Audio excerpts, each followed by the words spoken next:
Hello everyone, English knowledge stream channel में आपका स्वागत है। आज हम आपको टेंस के अंतर्गत अंतिम टेंस फ्यूचर परफेक्ट कंटीन्यूअस बताने वाले हैं। गाइस, यह एक ऐसा टेंस है जिसमें बहुत सी चीजें ऐसी हैं जो कंफ्यूजन क्रिएट करती हैं, कॉन्सेप्ट क्लियर नहीं होता है। कुछ किताबों में आपने पढ़ा होगा कि इसमें सिंस का प्रयोग नहीं होता है, और कुछ वाक्यों को देखे होंगे आप कि उसमें सिंस लगा रहता है। अब क्वेश्चन ये उठता है कि क्या फ्यूचर परफेक्ट कंटीन्यूअस में सिंस का प्रयोग होना चाहिए या नहीं होना चाहिए। तो इस कंसेप्ट को आज हम आपको क्लियर कर रहे हैं। सबसे पहले जाने पहचान होती है फ्यूचर परफेक्ट कंटीन्यूअस की कि जिस वाक्य में रहा होगा, रही होगे, रहे होंगे आदि शब्द आता है तो वह फ्यूचर परफेक्ट कंटीन्यूअस कहलाता है।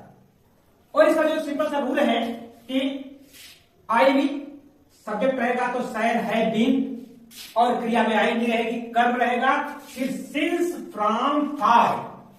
ये तीन चीजें हैं जो आपको बहुत ही दिक्कत करती है कि कहां सिंस लगेगा, कहां फ्रॉम लगेगा, कहां फॉर लगेगा।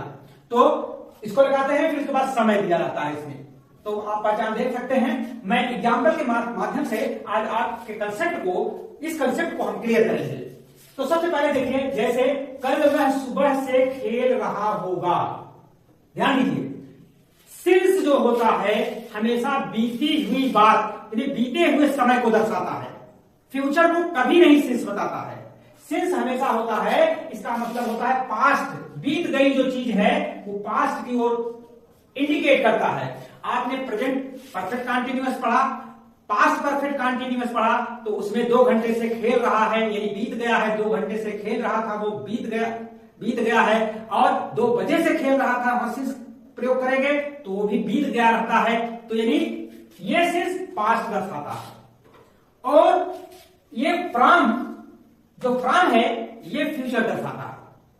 ध्यान दीजिए। और जो फॉर है वो हमेशा पीरियड ऑफ टाइम, ड्यूरेशन बताता है। उसके साथ नंबर जुड़ा रहता है, 2 घंटे से, 4 दिन से, 3 महीने से, ठीक है।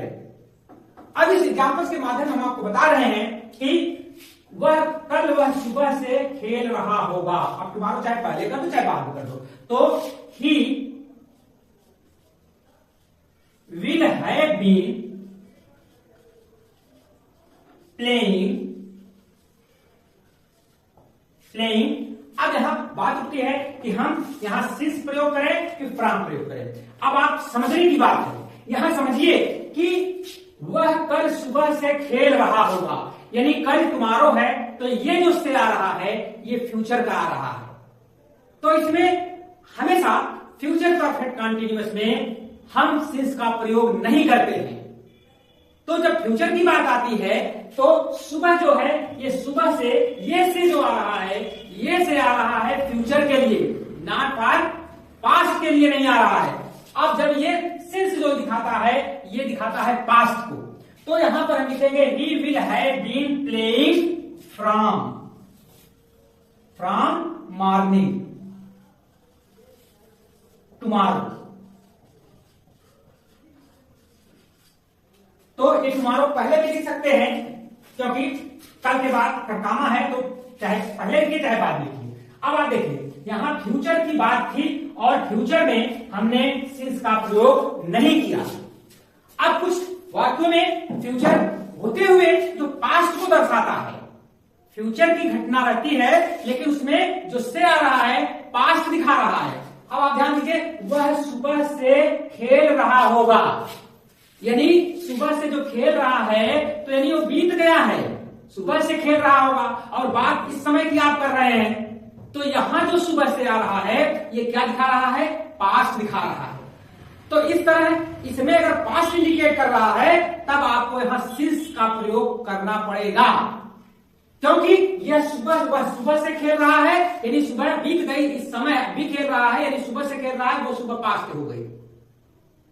तो जब पास्ट में है तब हम सिंस का प्रयोग करेंगे, लेकिन एक शर्त है कि जब पास्ट में आप देखते हैं कि अगर विल है तो पास्ट अगर उसका हम करेंगे तो वो कुड हो जाएगा। तो यहां पर जो शर्त उठती है, जहां विल का प्रयोग होगा, अगर हम सिंस का प्रयोग करेंगे तो हमको पास्ट में ये ऑक्सिलरी वर्ब को भी करना पड़ेगा। इस वाक्य में आपने देखा कि he will have been playing from morning tomorrow, कल वह सुबह से खेल रहा होगा, तो यह पास्ट की घटना नहीं है, यह फ्यूचर की है, इसलिए यहां हम फ्रॉम लगाए। तो आप ध्यान दीजिए, ये सिंस जो है हमेशा पास्ट दर्शाता है और ये फ्रॉम जो है फ्यूचर। तो यहां पर घटना जो खेला जा रहा है फ्यूचर में खेला जा रहा है, इसलिए यहां हम फ्रॉम का प्रयोग करेंगे। बट दूसरा वाक्य में देखिए, वह सुबह से खेल रहा होगा, सुबह से खेल रहा होगा, यानी ये सुबह से जो आया है ये पास्ट इंडिकेट कर रहा है, यानी सुबह से खेल रहा है, अब तक खेल रहा है, वो सुबह जो थी वो पास्ट हो गई है, वो बीत गई है। तो यहां आप इस स्थिति में सुबह के लिए हम सिंस का प्रयोग करेंगे। अब देखिए हम आपको बताते हैं, लेकिन आपको एक चेंज करना पड़ेगा कि अगर पास्ट में है ये, तो विल का पास्ट होता है आप जानते हैं वुड, तो हमको लिखना पड़ेगा he would have been playing since morning.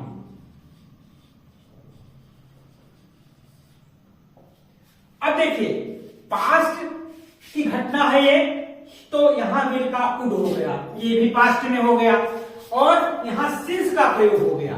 तो गाइस आप ध्यान दीजिए, फ्यूचर परफेक्ट कंटीन्यूअस टेंस में सिंस का भी प्रयोग होता है, लेकिन ऐसी स्थिति में आपको विल को वुड करना पड़ेगा। ये कॉम्पिटिटिव एग्जाम्स में भी इस टाइप के सेंटेंस पूछे जाते हैं, जबकि आप कई किताबों को देखेंगे तो कहीं कहीं सिंस का प्रयोग हुआ रहता है और कहीं कहीं पर सिंस का प्रयोग नहीं हुआ रहता है। और जो कंसेप्ट इसका क्लियर ये है कि फ्यूचर कंटीन्यूअस टेंस में, फ्यूचर परफेक्ट कंटीन्यूअस टेंस में सिंस का प्रयोग कभी नहीं होता है, और अगर होता है तो विल को आपको वुड में चेंज करना पड़ेगा। और जिसमें अगर पास्ट फ्यूचर की बात न रहे तो उसमें बहुत सही साफ तौर पर इस रूल को फॉलो करके लिख लेना चाहिए, जैसे वह 2 घंटे से खेल रहा होगा, इसका हो जाएगा he will have been playing for 2 hours। यहां पर आप ध्यान देंगे कि प्रेजेंट परफेक्ट कंटीन्यूअस में जो सिंस फार का रूल है वही रूल है, पास्ट परफेक्ट कंटीन्यूअस में सिंस फार का जो रूल है वही रूल है, लेकिन फ्यूचर परफेक्ट कंटीन्यूअस में जो रूल होगा उसको आपको ध्यान देना होगा। सिंस का प्रयोग अगर होगा तो यहां पर विल का वुड करना पड़ेगा, और अगर सिंस का प्रयोग विल को विल नहीं करेंगे, अगर वो घटना फ्यूचर से रहेगी तो से के लिए आपको फ्रॉम का प्रयोग करना है। अब और ढेर सारे एग्जांपल्स हो जाते हैं, जैसे वह 3 बजे तक 2 घंटे से खेल रहा होगा, ऐसे भी सेंटेंस आ जाते हैं। तो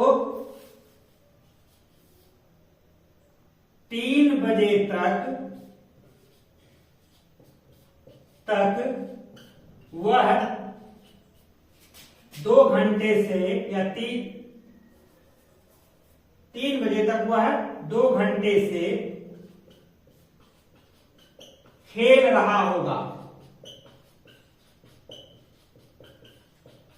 अब इसमें देखिए 3 बजे तक वह 2 घंटे से खेल रहा होगा।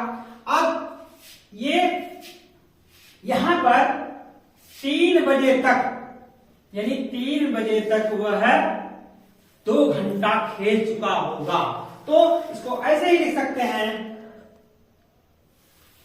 ही will have been playing by 3 o'clock।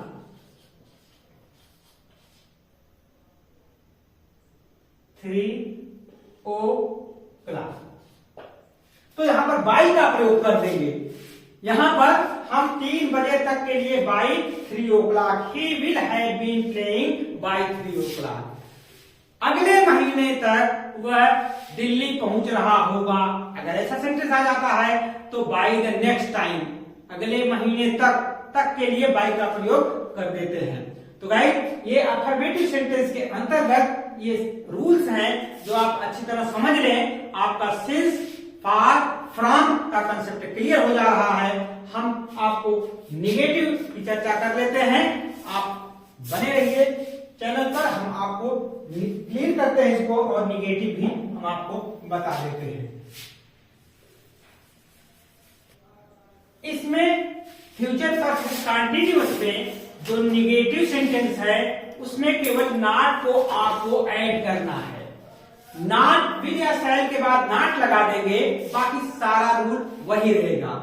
मैं फिर बताना चाहूंगा कि अगर नॉट और नेवर निगेटिव के 2 वर्ड हैं, अगर इनका प्रयोग हम करेंगे, कभी नहीं आया है तो वहां हमेशा नेवर का प्रयोग करेंगे, और अगर नॉट नहीं आया है तो नॉट का प्रयोग करेंगे।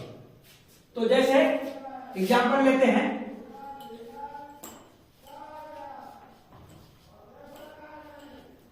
एग्जाम्पल है जैसे वह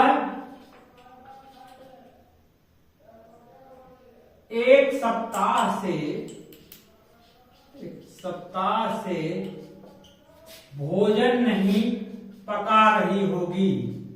भोजन नहीं पका रही होगी। तो इसका हम करेंगे सी will not have been cooking food. She will not have been cooking food एक सप्ताह से for 1 week, for 1 week। इसमें आपको कुछ नहीं करना है। जो मैंने अफर्मेटिव में रूल बताया वो सारे रूल वही रहेंगे जैसा सेंस रहेगा, और नॉट को उसमें हम जोड़ देंगे, जैसा कि इस उदाहरण के माध्यम से आप समझ सकते हैं। एक एग्जांपल और लेते हैं। मैं कल 2 दिन से मैं कल 2 घंटे से व्यायाम नहीं कर रहा हूंगा। तो आई यहां पर देखिए करता आई आ गया, तो आई के साथ क्या रहेगा, भी नहीं लेगा शैल। आई शैल नॉट हैव बीन, शैल के बाद नॉट आ, नॉट बाद हैव बीन लगा दिया। अब व्यायाम करने के लिए टेकिंग एक्सरसाइज, टेकिंग एक्सरसाइज